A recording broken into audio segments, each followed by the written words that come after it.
Hi, phone number. ಒಂದು ನಿಮಿಷ ಬಂದೇ ಇರಿ ಬೇಬಿ, ಒಂದು ನಿಮಿಷ ಇಲ್ಲೇ ಹೋಗಿ ಬರ್ತೀನಿ.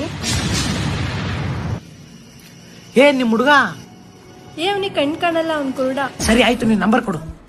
99024811. ಸರಿ, ನಾನು ಕಾಲ್ ಮಾಡ್ತೀನಿ. Bye bye. ನಂಬರ್ ಸಿಕ್ತಿಲ್ಲ. Hi baby. ಹಾಯ್. ಯಾವಾಗ ಸಿಗ್ತೀಯಾ ಬೇಬಿ? ನಿನ್ನ ಮೀಟ್ ಮಾಡಕ್ ಬಂದು ಕಾಲ್ ಮಾಡಕ್ಕೆ ರೀಚಾರ್ಜೇ ಇಲ್ಲ. ರೀಚಾರ್ಜಾ? ಸರಿ ಮಾಡ್ತೀನಿ ನೋಡಿ ಇವಾಗ. ಬೇಬಿ, ನಿನಗೆ ಮೀಟ್ ಮಾಡಕ್ ಬರ್ಬೇಕು ಅಂದ್ರೆ ನಾನು ಚೆನ್ನಾಗಿ ಕಾಣೋದು ಬೇಡ್ವಾ? ಪಾರ್ಲರಿಗೆ ಹೋದ್ರೆ 10,000 ಆಗುತ್ತೆ ಬೇಬಿ. ಏನು 10,000ನಾ? ಮಾಡ್ತೀನಿ ನೋಡಿ ಇವಾಗ. ಎತ್ತಲ್ಲ, 20,000 ಹೇಳು. ಬೇಬಿ 20,000 ಆಗ್ತೀಯಾ? 20,000 ಬೇಕಾ? ಸರಿ ಮಾಡ್ತೀನಿ ನೋಡಿ ಇವಾಗ. ಬೇಬಿ ಅಮೌಂಟ್ ಬಂತು. ಬ್ಲಾಕ್ ಮಾಡು ಬಂತೆ.